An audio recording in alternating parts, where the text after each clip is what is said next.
All right, good morning, everyone. We're live. It is July 29th. It is Wednesday, and I got, as you see, got the new Wednesday crew. Like I mentioned last week, Lauren is unavailable for a while. She got a lot on her plate, so we have Curtis filling in, and Joe and Curtis have different backgrounds. So I don't think you guys are in your original locations today, right? So, Joe, where are you right now? I'm in a white prison cell that gave me Wi-Fi access. No, I'm in one of my offices. I thought you were traveling. No, not right now.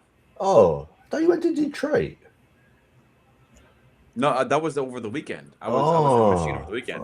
oh, Did you okay. see did you see the photo and the video I put on Facebook? I was in middle of Michigan golfing with my college baseball friends.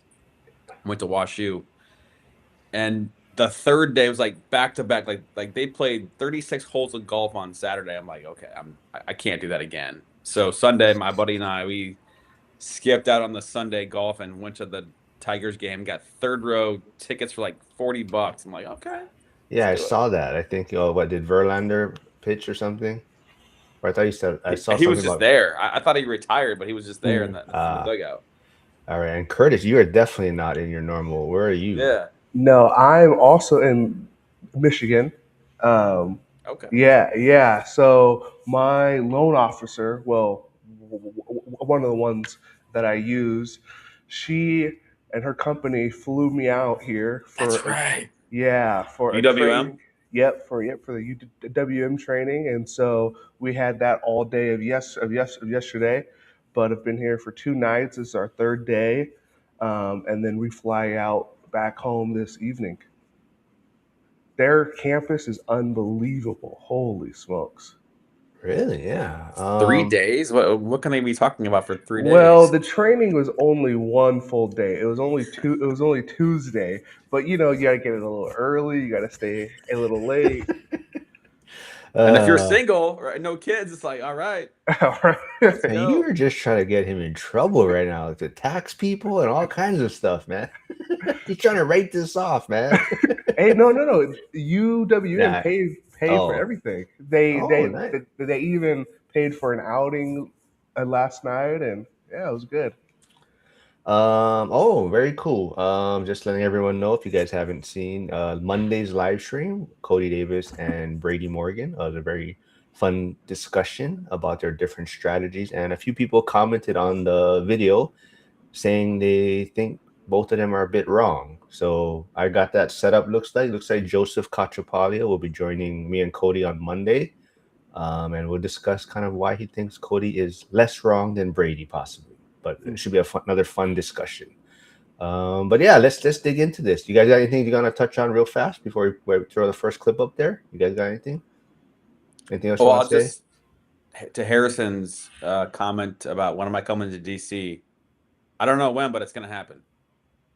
That's Harrison, right? Trey Biden? Yes. Okay. All right. So yeah, I thought that you were gonna be meeting up with. I don't have the date Oh goodness. figured out yet.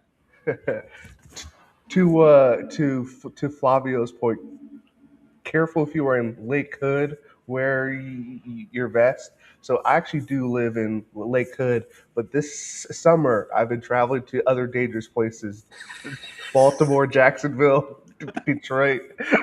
That's right, right? Didn't Yeah. someone say on the live stream the other week that if you survive, oh no, something right? If you survive Baltimore, you can, or so, I don't know, but it was basically about where you Yeah. were traveling to. I forgot exactly what they said, but yeah, definitely. Okay, let's dig into the first clip. I forgot. You know what? Let me see. I don't. I'll find this individual's page. I can give them credit for it. But let me get rid of this on the bottom real quick, so it's not coming across the screen, and then we'll jump into the first clip. Hold on, which one was? I think it was this one. Hold on. 150 grand on fire in the last one I did like that. Say what you will about me. Oh, he's ugly. He's an He's a little retarded. You know what you can't say? He's dishonest, okay?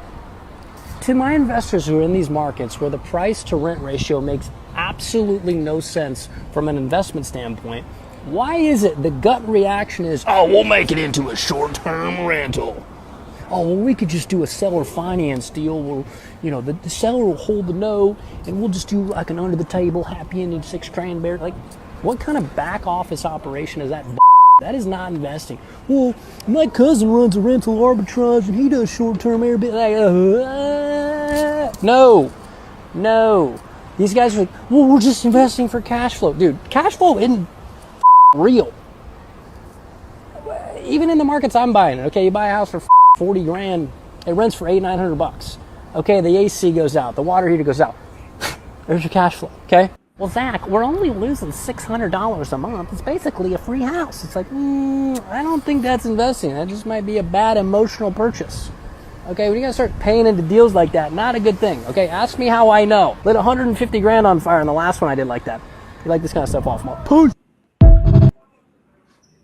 All right. So I don't know if there's a certain part of the clip that you want to focus on, whether it's cash flow not being real, maybe investors kind of trying to force deals to make them work numbers wise. But Curtis, is there something about that clip that touched Well, me? yeah. Well, first, I do really like that guy's channel. He's Well, give much him his more, credit. I forgot what his name yeah, was. yeah. He's much more honest. I actually don't have his name pulled up. Zach Horath. Yeah, Yes, there you go. Thank you, Joe. yeah. He is For once. awesome. he posts like the real things of like how people actually feel, but I think because I do live in expensive markets, I'll start on that piece first. Um, that yes, you can't turn every home into Airbnb, but what's really big in our area, which he didn't touch on, was if it doesn't work for long term, then you can just turn it into rent by the room. That's kind of more of what people are saying now in our higher cost area. But it used to be, oh, we'll just turn it into Airbnb, and I think there's some truth into that. That doesn't always work, but there is a very high need in our market, so rent by the room might actually work. All right, let's be nice in the comments, though. No. I see Abagus already mentioned in the comments, but let's keep that inside the school community. But Joel, did you have any thoughts before I maybe throw up some of the comments? But what's your take? Would you kind of focus more on the cash flow not being real, or kind of because you Well, probably the see part, more investors, right? As far as are they trying to force deals to make it work? well, I just, my first take is, and I don't know this guy's content well. I've only seen a couple of his clips, but you know, he says trying to force it in certain markets. I forget his exact verbiage, but he says forcing it in certain markets. So he's talking probably about higher cost markets, and especially in this one rental at a time community, there's people that are investing all over the country. So like people aren't restricted to just renting in a certain place. They can go wherever you want to go if that's what you want to do. So my take is it's just clickbait. He's just trying to get a reaction. That's it. Mm. Nothing more, nothing less. Because you can't dissect any deal in 15 seconds. There's people that are winning, there's people that are losing. That's just the way that it is. Wait. Clarify what you're saying. People can't dissect a deal in 15 seconds. He's basically saying that so many people are forcing deals and making things happen when they're not being profitable, but that's just not the case. People are getting good deals and making them work. People are finding good deals out there. And he's saying that people aren't, essentially, as clickbait. That's my take on it. Do you think that's because maybe the people you talk about are paying cash? Because even to get the loan, don't you have to kind of show that it's profitable? Like that's the whole point of the DSCR. Now, if you're one of those people that can find like a 1.0 DSCR, then sure, okay, I can see how that can not cash flow well. Yeah, but I mean, like, if you're a seasoned investor and you're out there, hunting for deals, you're going to get an off-market deal. You fix it up and then you sell it or rent it. Like that, those are the people that are winning right now. Are the people that are finding off-market deals. Yeah, I was kind of shocked. So this training that I'm at was full of agents and lenders. I was shocked at how many people didn't know you could even find off-market deals.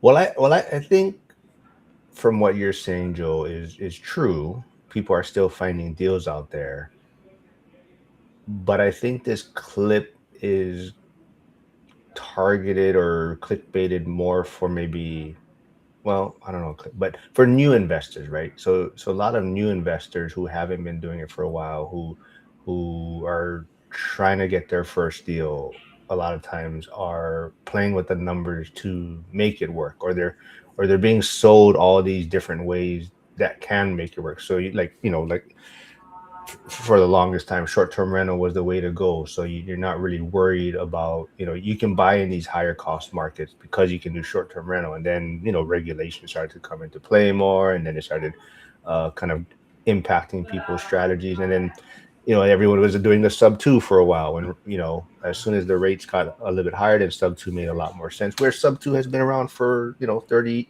years or so, right? It's always been Mhm. there. It's just now people are doing it because that was what would make the deals pencil out. And then now the newest is everyone is trying to gear towards rent by room, right? Because that's the play now. If you have these rooms, you're going to make the numbers work.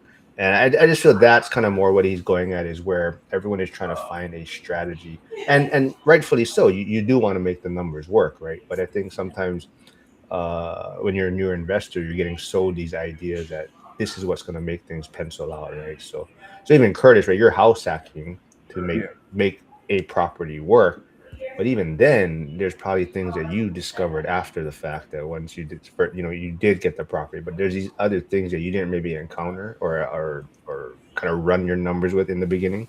Yeah, like there's things that you don't know that you don't know, right? Because that inspection that you get when you purchase a property is for that day.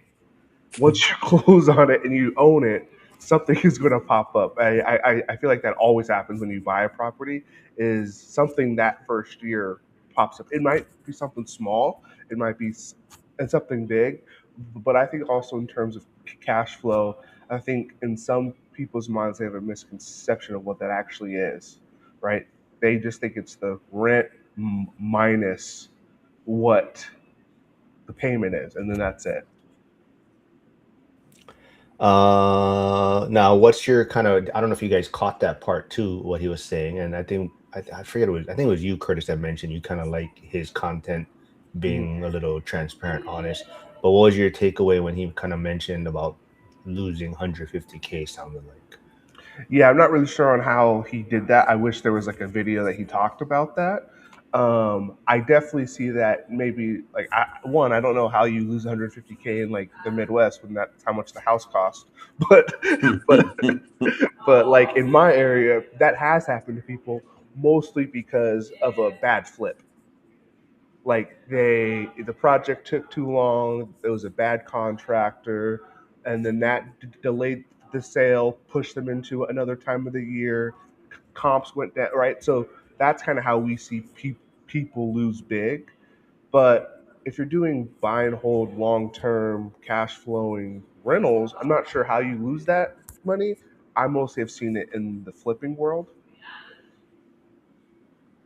I want to, if everyone didn't get a chance to give All Nighter Hider a happy birthday shout out yesterday. Yesterday was his birthday, and everyone knows he's a big part of the community. And it looks like, yeah, Coach Nick is back from his trip, but they're gonna collaborate with Simon, the uneducated economist, tonight. I think so. That should be fun. They're trying to put something together.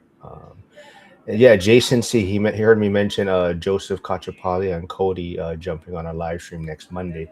But Jason was asking what happened to fractional investing. So that's still a thing, and that was kind of what Joseph transitioned his YouTube content about for a while. Was a lot of it was talking about fractional real estate.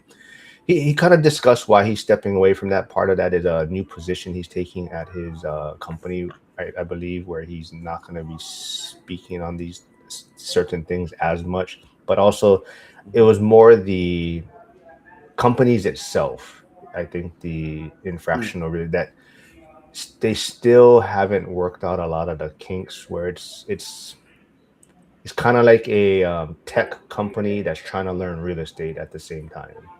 So yeah, so that's kind of where there's kind of some disconnect where he wasn't happy in that sense. Where there's a lot of it would probably be better if it was run by real estate investors or operators that were doing fractional real estate, but it's kind of tech people that are trying to do real estate. So that's kind of where the struggle was, I believe. And we'll just Gus is calling me the social arsonist. Delroy said everyone has different reasons to invest in real estate. It takes a while for a property to build up its own reserves.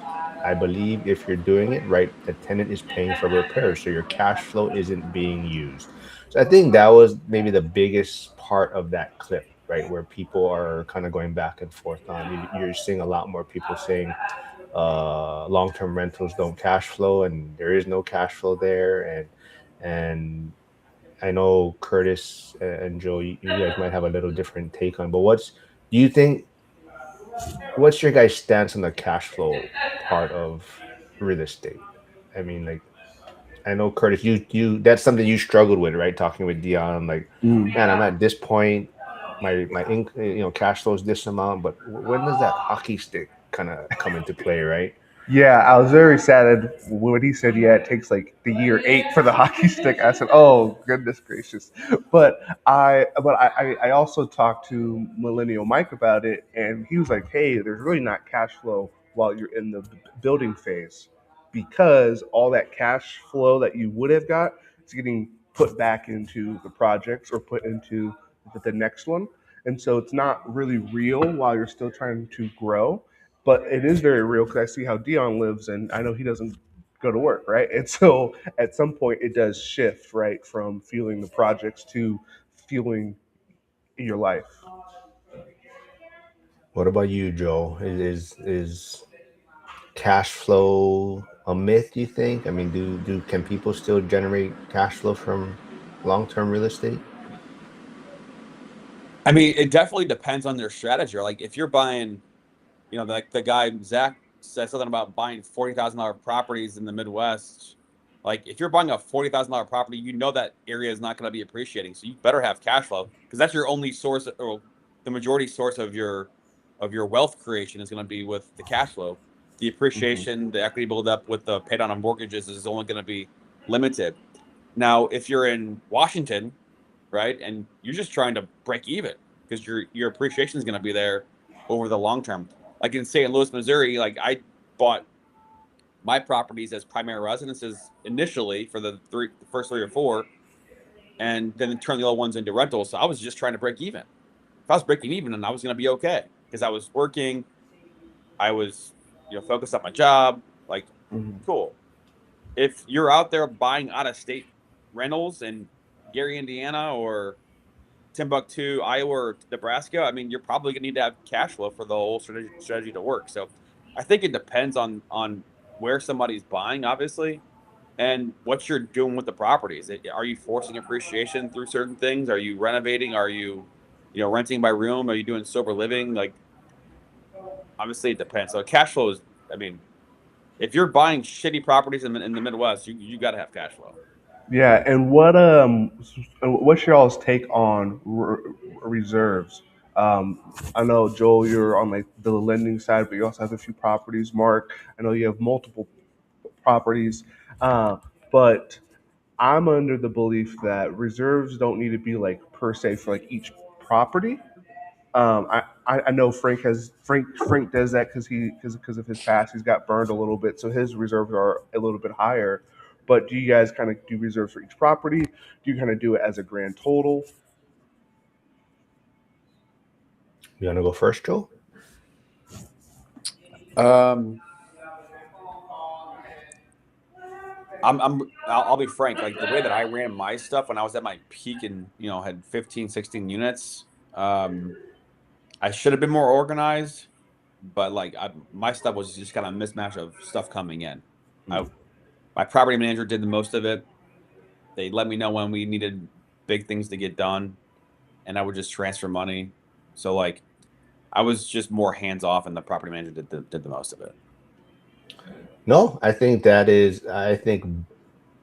most people are like that. If you probably hear their true journey. I mean, it's nice to say that we have this much reserves per property or we have this much reserves, but I would bet most people are like Joel and even myself, and I'll touch on it. But even Cody, if you kind of hear his story, it sounds like it's a little bit of the yeah, he's cleaning things up now, but in the beginning, it's you don't know what you don't know, and it's kind of wild west, and it's like I got this property, I know this something comes up, and I got to figure out how to pay this. And so I think ideally, whether you want to have reserves per property or just have it all in one lump, that's fine. Mm. But I think it's easier just to have it in one lump. It simplifies things to have a certain amount, a total amount. But I'll be honest, I just say Joe, like in the beginning, yeah, I mean, you have reserves, you have, but it's typically, I don't think anyone had enough. I think everyone probably will say, you got to make sure you have reserves. That's probably a common theme, but a lot of times I think it's you just got to figure shit out, and that's also why I feel like the cash flow is way more important in the beginning of your journey because that helps you survive. And that's kind of what the discussion a little bit on Monday was about the cash flow is so important to help you to survive to the next year to get to year 10, right? If you don't have that cash flow, or if you don't have that W-2 where you can funnel money in to cover some expenses, it's an easy way to fail or think real estate sucks, right? But I definitely feel ideally, yeah, I prefer having a one reserve account for the properties. But I think everyone will admit that, yeah, in the beginning, you probably underestimate how much reserves you really need. um, let's see. All Brady. Oh, go ahead. I was gonna say, all No Night Hider had a question about the reserves while we were still on the topic there. Where is it? Oh, here. Yeah. Do you keep reserves in all cash, or does anyone go mostly liquid, like T-bills, physical PMs like gold and silver, or precious metals like gold and silver, or another alternative to cash?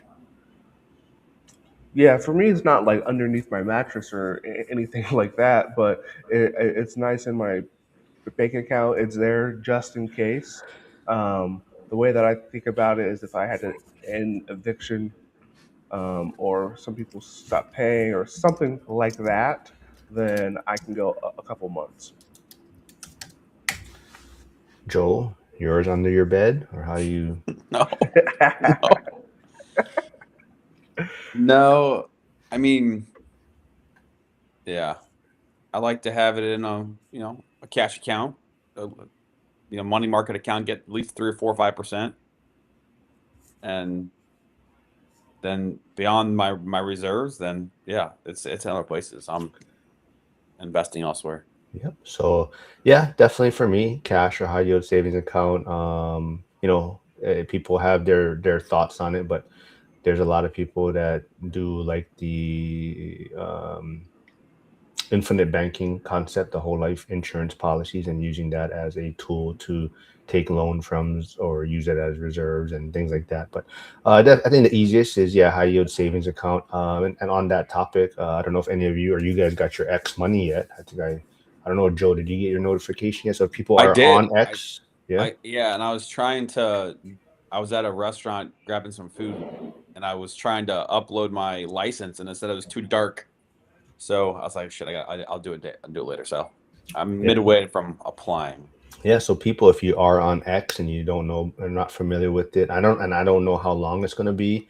But if you are part of, I think it's the Premium Plus though, membership or whatever you are on X. Right now, there's a 6% APY you can get on X if you have money in their savings account. Is Uh, that I know you were talking with Albert in the comments, but is that only up to $1,000, or is that the whole amount? So that's why I think there's Premium and there's Premium Plus on X. Oh, So I that's not the same believe thing at all. the premium is 1,000. Oh, okay. Yeah, and I think premium is 4% APY, Mm. But if you get a direct deposit set up, then it's 6%. But on the Premium Plus, I believe it's 6% currently, and like they can always change it. But Elon is definitely trying to make X an all-in-one platform where content creators can get paid. You can pay people out through the X platform. So that, I just got my debit card, the Metal X debit card, and things like that. But yeah, so it's 6% APY right now. But definitely check it out on X if that's something you're interested in. Let's see. There was one that I skipped over a little bit. Brady says, I think some investors are too focused on cash flow. It's important to a point, gotta cover costs and have some cushion, but it's definitely not everything. Yeah, I mean, truth to that. Yeah, absolutely. But I'd also flip that. I think more, well, I don't want to say more, but like especially in Hawaii, when I grew up, more people are focused on appreciation because that's kind of just what you're kind of taught a little bit. So I can to Brady's point, I think a lot of people get focused on cash flow, but to the flip side, I think there's also a lot of people that are just focusing on the appreciation because of the market they're in, and that's also how you can get yourself in trouble in those ways too. Because if you're only focusing on appreciation and then problems happen, and you don't have the cash flow coming in, it's hard to survive, right? Yeah, like there are some people that bought Hive here, not here, not in Washington, but in Washington, and they're trying to sell, and there's no equity for them to do so, and because it's a single family, they can't rent it out like long term with one tenant, so it's like, okay, well, what are you gonna do?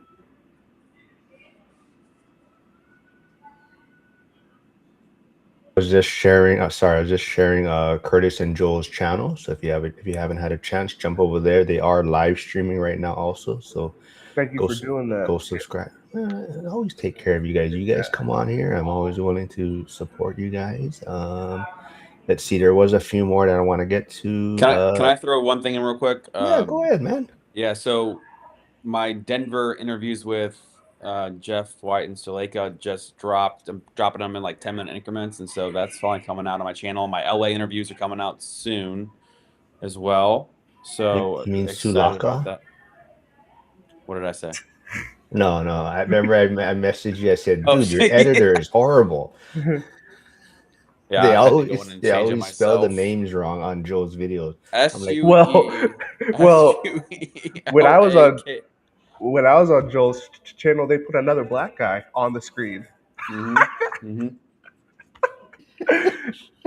Oh man, no. Your next door neighbor, apparently. I don't know. I'll leave my comments to myself on that. Hey, Tiffany's here. She says cash for her, talking about reserves. Brady says I keep reserves and high yield savings. Not the best return for cash, but it's easy. Yeah, absolutely. I think that's part of it too, right? But you do want to find some return on it, right? So there is different high yield savings accounts now that do give a decent return. So yep, our Frank says high yield savings account also. Oh, Delroy, this is the question that always comes up, right? So, how much reserves per property do you think? I I think it may be like, for me, the way that I see it is more of like, okay, what's the payment on the property, and then maybe let me get a multiple of that, um, across the portfolio. But my portfolio is not that big, right? And so at first, when I first got going, my thought was like, oh no, if no one pays, I'd have to pay this whole thing, and then I'd kind of base it off of that. At some point, right, though, it's going to be too much in reserves. Um, and so I think once you hit a certain point that you feel comfortable with, it's got to go back into the business. Joe, any thoughts? Well, I don't know. I mean, the exact same logic. Like, okay, what's the payment on it? I mean, and I think every market's going to be different. Every type of property is going to be different in terms of vacancies, right? I mean, how long are your properties vacant? Is it, seamless? What's the cost to get them ready again to turn them. Mhm. So the longer that you do it, the more you can pretty much pinpoint how much you may need based off of the history. But Yeah, I absolutely. mean, initially, I mean, having three mortgage payments saved, I mean, I think that should be anybody's initial target at least. Yeah, so I think it's a lot kind of like what Yasik is saying here too, like Murphy's Law. If you have a lot, you probably never needed it, but if you don't, you better everything will go wrong kind of thing. So yeah, I think it's in the beginning you're kind of cautious and you want a certain amount and sometimes maybe you put too much aside, which is not wrong, but then you start realizing, yeah, it's just sitting there. How much do I need? But I think like in Pittsburgh, properties are older, but so I definitely it's about 50K in a reserve account. But I think the biggest thing is you have to understand how to get access to money or how can I get money if needed, right? So like Cody has touched on it too, right? 0% interest credit cards are sometimes, and I'm not saying that's the way to do it, but sometimes you just have to know how to use these tools or get these tools, right? So I've used 0% interest credit cards before. It's not something you're going to want to use long term, but sometimes it's just to stop the bleeding, right? But there's so many tools out there, and you just have to be familiar with what your options are, right? So Chris, yes, I use Baselane also. So Baselane is amazing. But yes, there's different. A lot of it depends on how much money you do have in your account as far as the average balance. But yeah, Baselane account, it's kind of 3 to 5% return you can get on your money that's saved in there or kept in the Baselane accounts. So if anyone hasn't thought about a banking platform designed for landlords, I would definitely check out Baselane. Gus Ophelia of Ophelia Estate says how Joe answered. Well, yeah, so I don't know if you guys saw the episode. Dr. Joe Asamoah was on with the live stream with Gus and I, and Gus had his Ophelia Estate plaque sign in the back, and Dr. Joe was even kind of poking at him about it. But he says how Joe answered that question makes me think he has his money overseas. Is there something we don't know about Joe? I mean, of course, I'm not gonna divulge my resources overseas. They may or may not be. Man, did y'all see Gus on the news? Yeah. Mark has something to say. That's why you brought it up.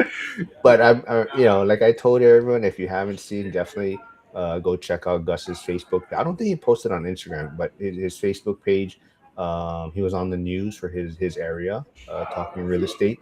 So I always bring it up, and some people may not agree with me, but I think it's very important to kind of put your content out there, tell people what you're doing, share your story, share your journey, let people know what you're doing. And I'm not sure if Gus said it was, but part of it is maybe that he's putting his kind of face out there a little bit more on social media. And this news reached out to him or knocked on. I don't know. Maybe they did knock on his. I'm not sure if they reached out to him or they knocked on his door and actually. But he basically was talking about real estate in his market, and yeah, that's the most proper. I seen him on camera. I think, but I called him Uncle Phil yesterday from Fresh Prince. That's why Curtis brought it up, and I'm sure I'm going to get a text message from Gus pretty soon. I see Jacob here, Bridging Tenants. Hey, good morning. So he is one of the individuals that was interviewed by Joel in California or LA. So that should be his didn't drop yet, right? No, not yet. Okay. Yeah. Yeah, Brady says, yeah, not having cash flow is a bigger mistake for sure. Yeah, so Harrison's talking about how, like I said, Joseph Cachapalia stepped away from fractional. Says one of the fractional businesses are getting sued into oblivion. Definitely the Wild West still, yeah. What are you guys up to? Hey, Josh Burdick is here. Jacob, who runs the Friday out-of-state investing call, says we do laddered CDs for security deposits. Oh, I don't know. Chris is saying maybe he's talking about get some interviews. He said Joe, November through February in Phoenix is pretty nice. Yeah, I've got a list of people that I've been compiling to put together some interviews. So yes. That'll follow soon. Hey, haven't seen this individual here before. SRR. Thank you for stopping by. Please subscribe. Says, will the reserves be saved up, come out of cash flow every month? Yeah, like for me, each month that I collect the rent, a portion of that um, gets saved for future things, right? Um, I just say reserves in general, but some people like to break it up um, for maintenance, for vacancy, for capex. I just put it all into one thing. Yeah. We'll skip over Gus's comment there.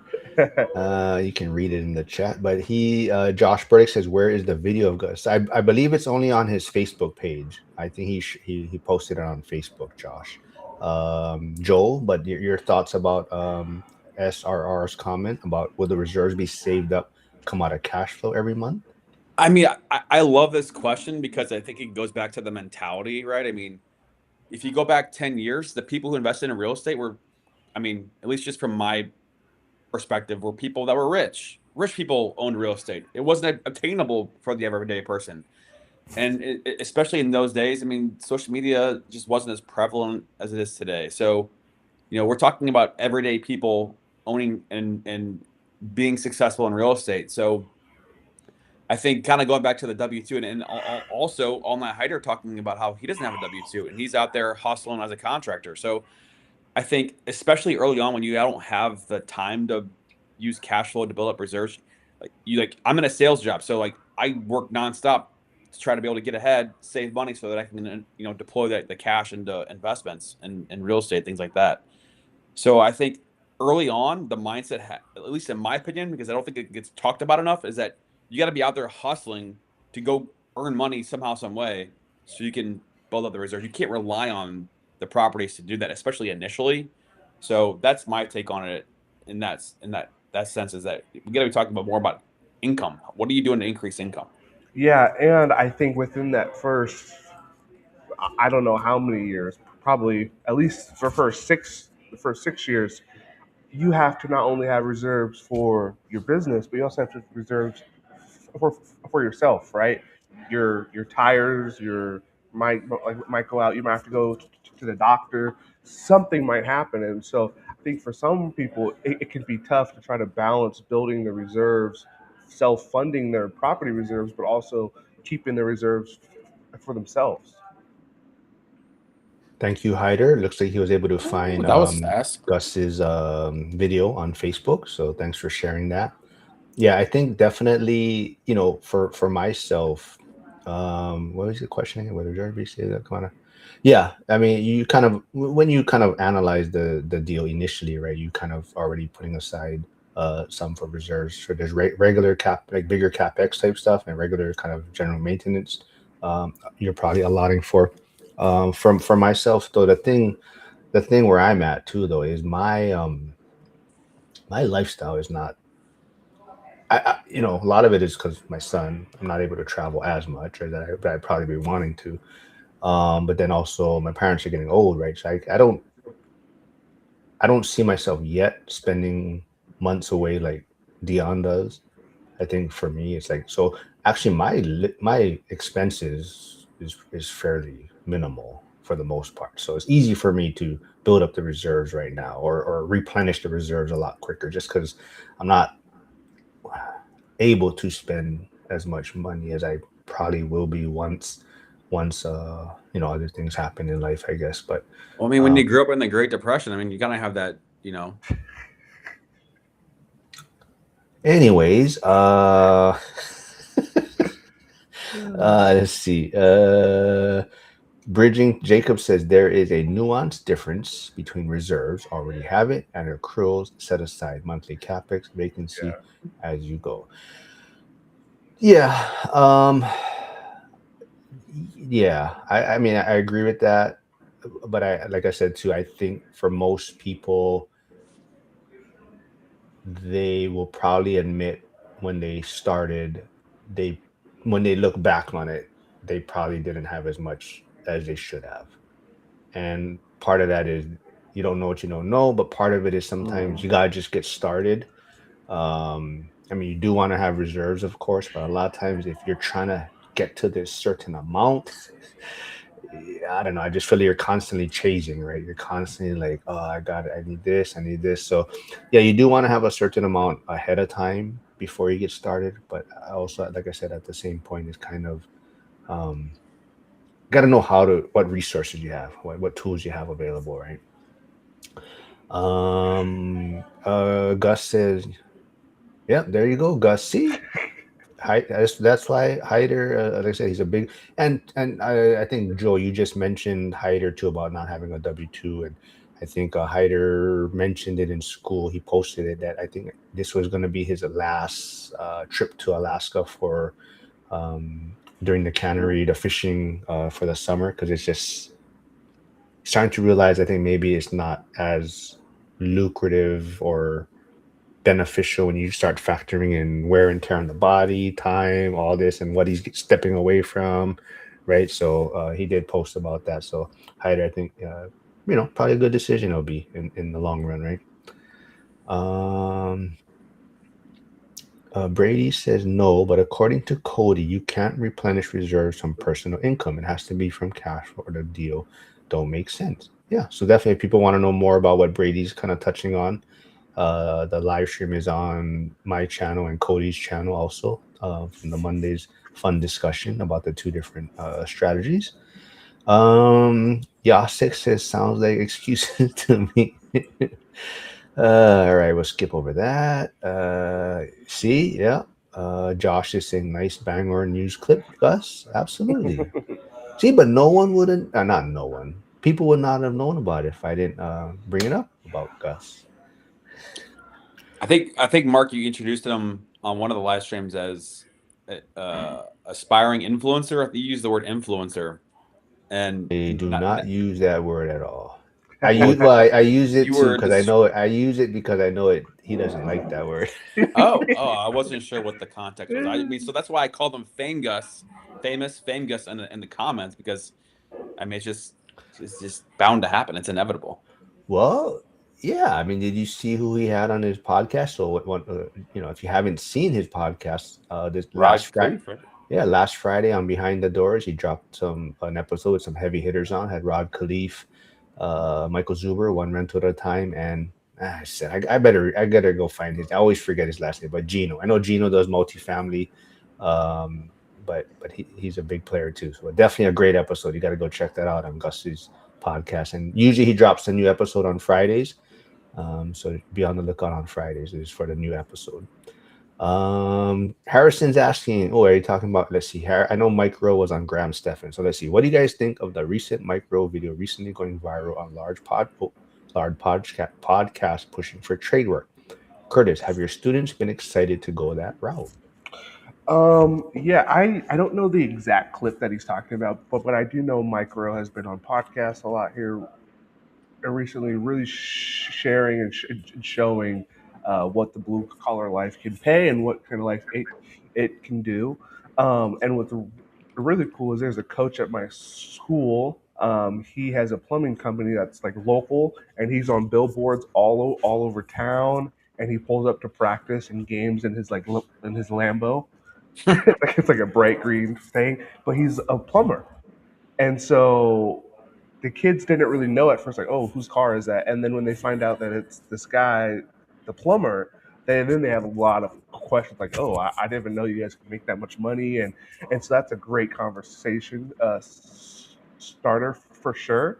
But yeah, the kids are open to trades for sure, but you can also hear their parents through them talking about like the colleges and stuff, even in 8th grade.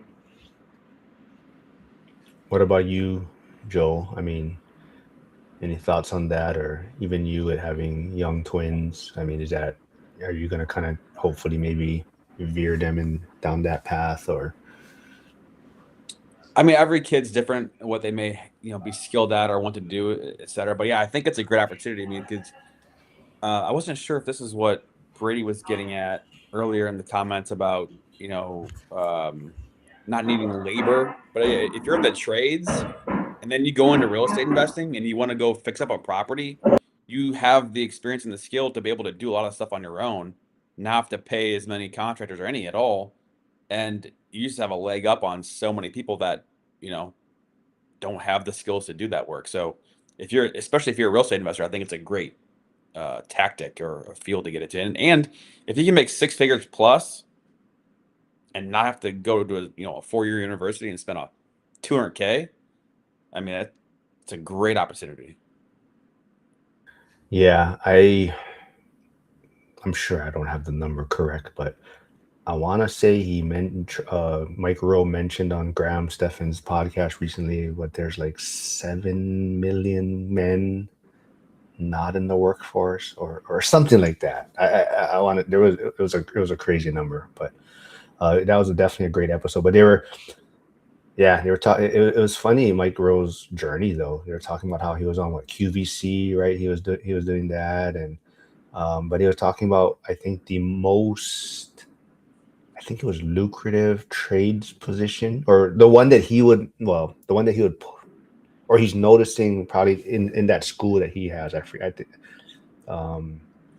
is like 40 or 50% are graduating or finishing with welding.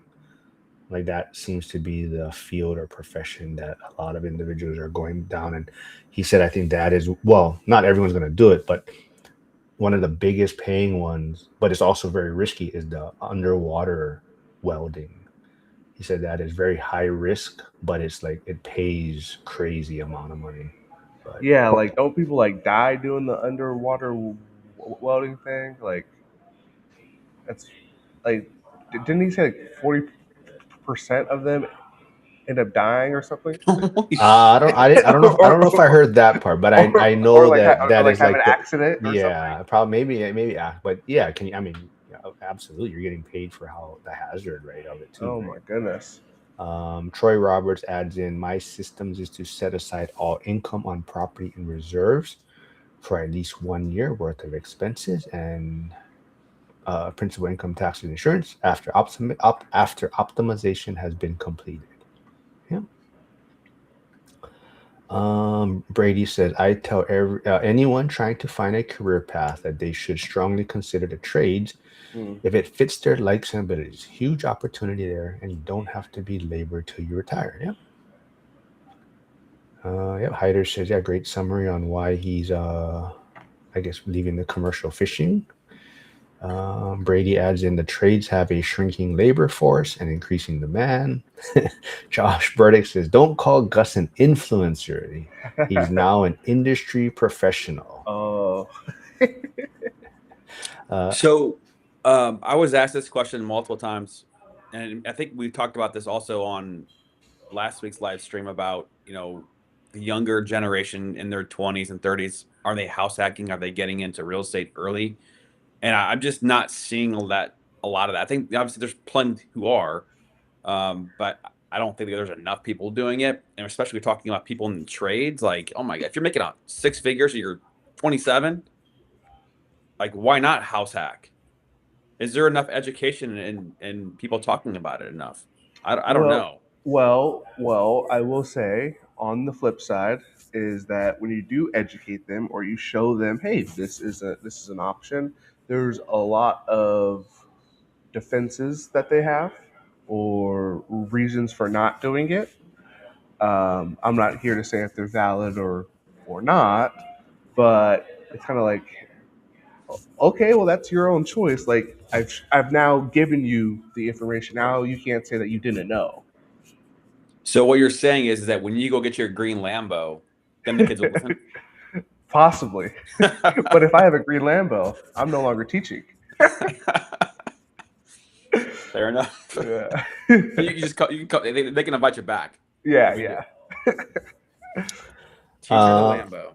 Let's see. Chris says, as far as cash flow, I lean more towards Dion's model history. buying deals that work and will have great cash flow in the coming years, but the other boxes are checked too.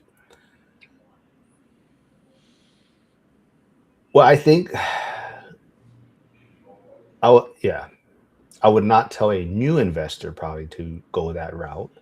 I think that is a way to maybe get yourself into trouble and coming if absolutely you don't want an alligator, right? Absolutely you don't want one where money's coming out of your pocket to fund this property in the beginning.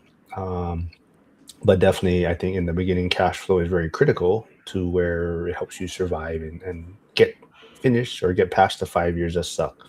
So I think that's where Dion is in his journey too, right? So what he's buying is deals that may not absolutely be home runs or have a great return year one, but he sees what type of property it is. And I think to that point, I think a lot of people get too caught up in year one numbers and they walk away from deals that are probably good deals. It's just the year one numbers may not be there.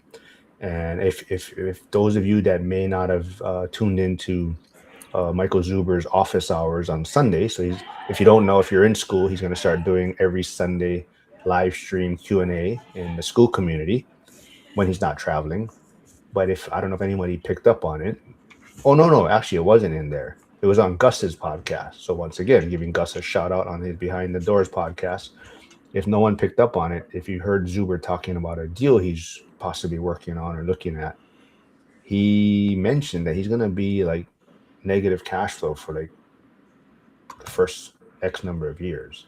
But after that, it's going to be printing money, right? But he knows there's going to be a stabilization period. He knows what the property he's buying. He might have to do certain things to get it to a certain level. But yeah, he was like, oh, I'm going to get this deal. It's going to be negative cash flow for whatever X number of years probably. And then I'm going to be printing money on it. So I think that mindset, you have to get to a certain point in your journey where you can make those deals work.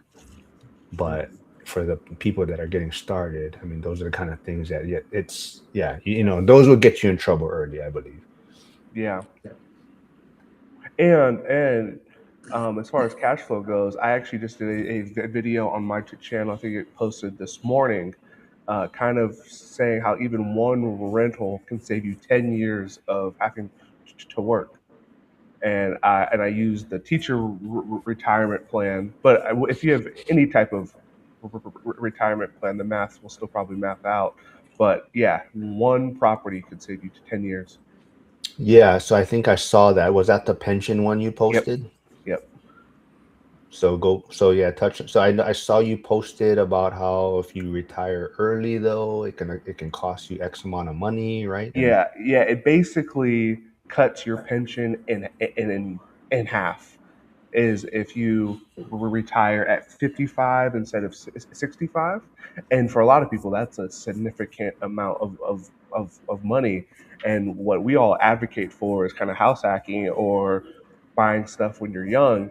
If you even had one duplex by the time you're 55, then it's going to pay more than or just about the same as that penalty. So it's going to allow you to retire at 55 as opposed to 65, and you'd be getting the same amount of cash each month. Jason says I have lots of college graduates working for me as electricians. Money down the drain for many of them. Yep. Brady adds in, I saw one of Dion's videos. Can you get those electricians into school? Can you get them into school? They need to be in this community, right? No, I think he's. Well, yeah. No, I think he's trying to say. Well, what are you trying to get? I'm just saying. Okay, like they spent money on college. Now they're electricians. Now they're making hopefully good money. Now they need to get in this community. Well, sometimes it takes them a while, like a year, like Joel, to join school. So it's not a quick process. But fair enough. You got to plant those seeds for at least a couple of years.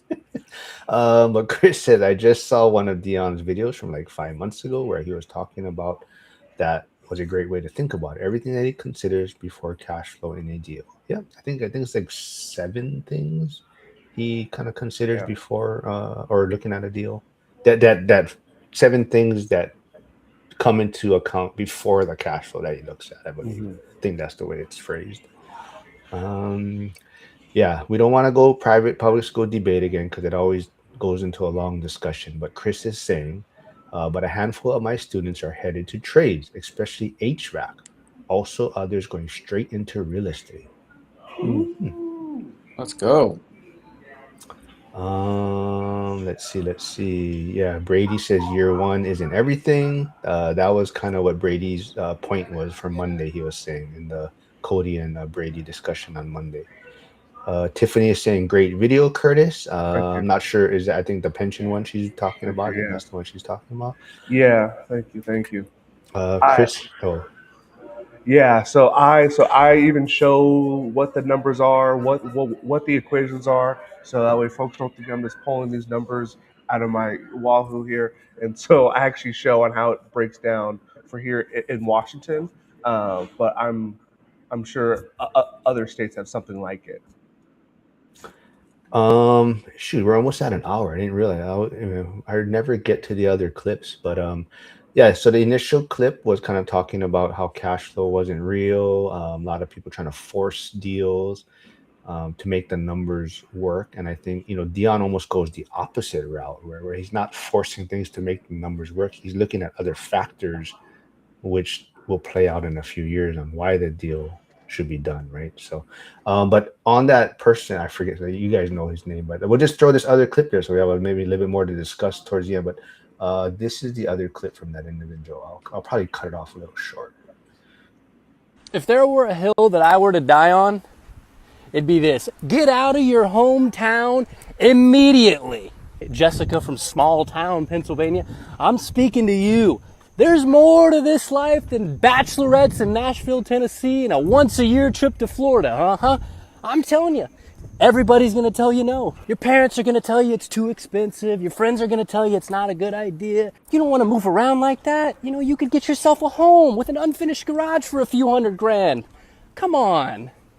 The big city? You don't know anybody. How are you going to get there? Where are you going to live?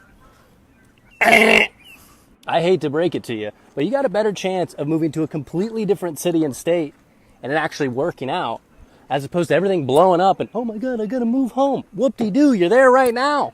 I'm speaking from personal experience. Nothing hinders growth more than being stagnant. All right, it gets a little bit long after that, but I think you guys get the gist of what he was trying to get at. Curtis, I don't know. Honestly, I don't even know. You're not born and raised where you're at? I mean, right? That's not is that your hometown? Yeah. So I am kind of in my hometown. The cities are really tight, but yeah, I still live in the same county that I was born in, kind of the same area. But I did go away a little bit for college, and then I did come back. I think the message that was bigger, like the bigger one, was not staying stagnant. And so, while yes, he did use the example of you moving out of your hometown, I think the bigger thing was not staying stagnant and just doing the same old thing. And I think the risk that he brings up of, hey, if I go try this and I fail, well, then I'll just be right back where I was at.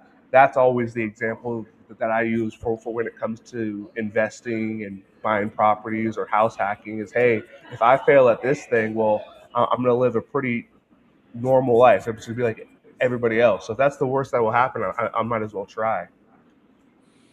Joel, what about you? Same thing. I don't know. Are you in your hometown? Yeah. I live in St. Louis, grew up in St. Louis. So, I mean, I think there's some truth there. I think getting out of your comfort zone is important, whether it's leaving your hometown or getting in a accountability group, or I don't know, but just getting comfortable is the worst thing you can do when it comes to trying to grow. So, but some people are okay with just being stagnant and just chilling. So I don't know. It just depends on what someone's ultimate goal is. Yeah, so I think like what Curtis was saying, the bigger picture was more about not staying stagnant or maybe looking for opportunities. Hey, Cody's here. Good morning, Cody. What up, Cody? But I think so. Some people are looking at it more of a small town, big town kind of thing. So there is some people saying like Brady says, I like small town life. I hated living in the city, way too many people. And then Harrison adds in, he just hates his family. You can make great returns in small towns. So I think, yeah. So to like what Curtis was saying, I know like same thing. It might have been like a clickbaity type of thing where he was saying small town, but I think it was more to the bigger picture of sometimes you got to get away from the things that you're comfortable with, or that maybe you have been around for X number of years. Or and I think that's I kind of talk about it too, like in the Firehouse, you kind of just get in this, you know maybe the first few years of your career, a lot of times, because you're being forced to move to different stations, so you get into different habits. But sometimes when you find a home, and which is me, you get to a certain station, and it's just like it's the same routine. Of course, if there's different calls, but other than that, it's like you show up at this time. Day one is we do this per day. Like we got to check the trucks, whatever, but do that, and that's the routine. And it's like the same thing week after week, week after week, year after year. Unless you get a new captain, then it might change a little bit. But as far as general routine, yeah, you get into this comfort zone, right? And I think that's kind of more what that clip was about. Of kind of sometimes you gotta get out of your comfort zone to grow, right? And sometimes yeah, maybe you go to the unknown, right? And sometimes it is leaving the city. And that's why Hawaii, I feel like you're kind of trapped a lot of time. A lot of times people, and I know I talked about it before, and everyone thinks it's weird, right? When we always ask people what high school you went to from here. And then everyone else is like, what are you talking about? What But Oh, yeah, in same Hawaii, thing here in St. Louis. I didn't know that there was another place that really? did that. Yeah, St. Louis is known for that. Yeah. No, yeah, Hawaii. Yeah, we always ask what high school you went to, and it actually tells a lot about you, kind of like what high school you went to, as far as location. And there's always those stereotypes. Oh, you went to that school, you must be so and so, this and that, right? But um, yeah, Josh Burdick says broaden your horizons. Um, yep, Stephen P says we say same circus, different clowns. So yeah, Stephen P just retired from FDNY. He's still trying to figure out. He probably tried to send that comment like in the beginning, and he just figured out how to do it. But he, he but Steven has a call with with a person that's in New York, reached out to me in school, or they found me through school, but they're investing in Pittsburgh, but the dad just retired from FDNY. Let's see, okay, Curtis got to run soon, so we'll wrap things up shortly. But yeah, I mean, Curtis, so what made you, that you said you went away for college, Yeah. right? What made you come back then?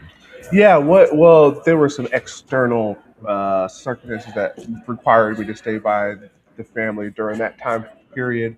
But one thing that has kept me to stay once I did come back was my competitive advantage currently is knowing the areas and knowing people, and so I'm thinking, because I don't think I'm going to stay in Washington forever, and so I'm thinking of when I do go elsewhere, what would be my competitive advantage with when I do go there.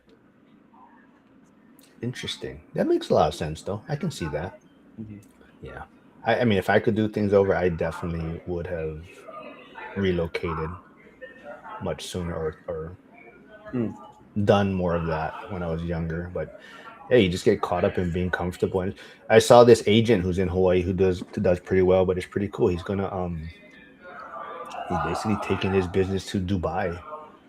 So I think he's gonna leave his team here to maybe handle that, but he's also gonna start his journey trying to build his agent side or client. Dubai, he just says everything's funneling that way, right? So he's trying to get in and build his brand and build his name, and he's moving his stuff to Dubai. Yeah, I think if wasn't teaching, like once that stage of my life is over, I'd be more apt to move around, because in Washington State, we're top five for teacher pay, and so I'm kind of using that to kind of feel the investment side, so that way when I can leave, then I'm good. Talking about same circus, different clowns. We got Brett, who's a firefighter in Wisconsin, so absolutely another clown showed up. But Brett's a good guy. He's doing cool stuff out there. He's trying to get him to join school, so he's another one that might take like a year to get him into school. But yeah, we'll wrap it up then since Curtis got to run. So we'll maybe wrap it up with some talk real quick about the Vegas event coming up. So if you're in school, tickets are on sale currently before they go on sale to everyone else. But you guys look, you gonna be there, Joel, Curtis? You guys bought your tickets yet? I haven't bought my tickets, but I'll be there. Yeah, I would definitely be there. I will probably be with the regular folks, the poors, not in the VIP section. I actually sent the link to my cousin. He's a teenager. He will be 19, so I think that still counts. And so I sent him the link to see if he will come.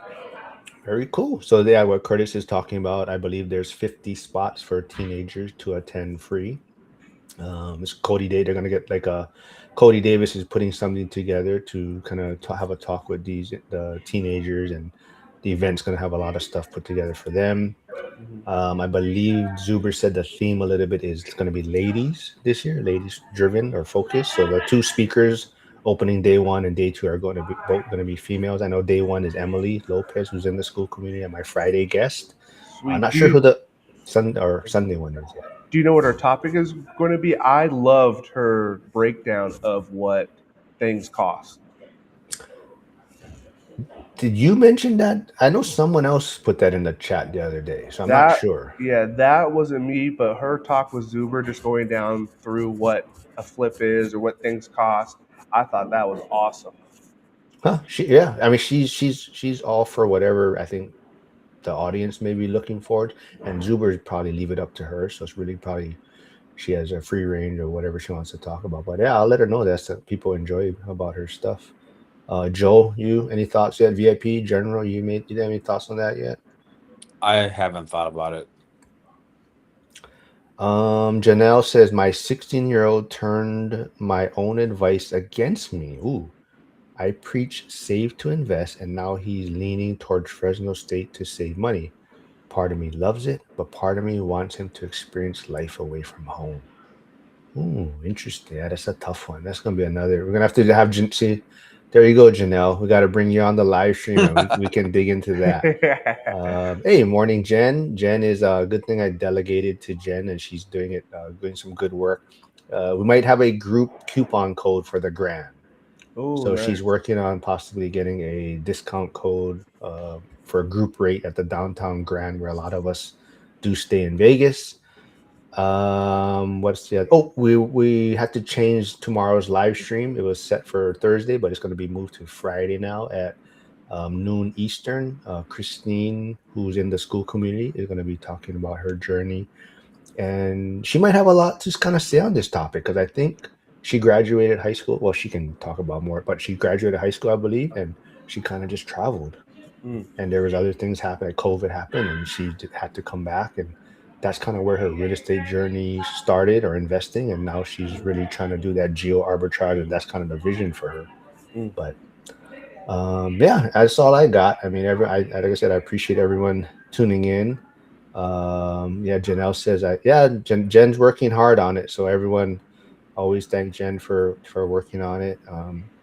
She'll probably get mad at me for saying that I delegated it to her, but yeah, she's working on the coupon code for us. Any final words from you guys?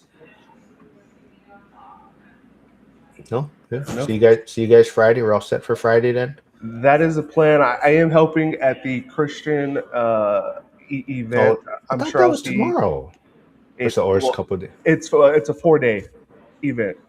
It's Thursday evening through Sunday morning. I'm sure I'll see Cody there, but I'm not really sure what my role is in helping. He just said, "Hey, just show up, and I'll kind of tell you what you need to do." And so tomorrow is the check-in day, and so I get to check people in and tell them what's up.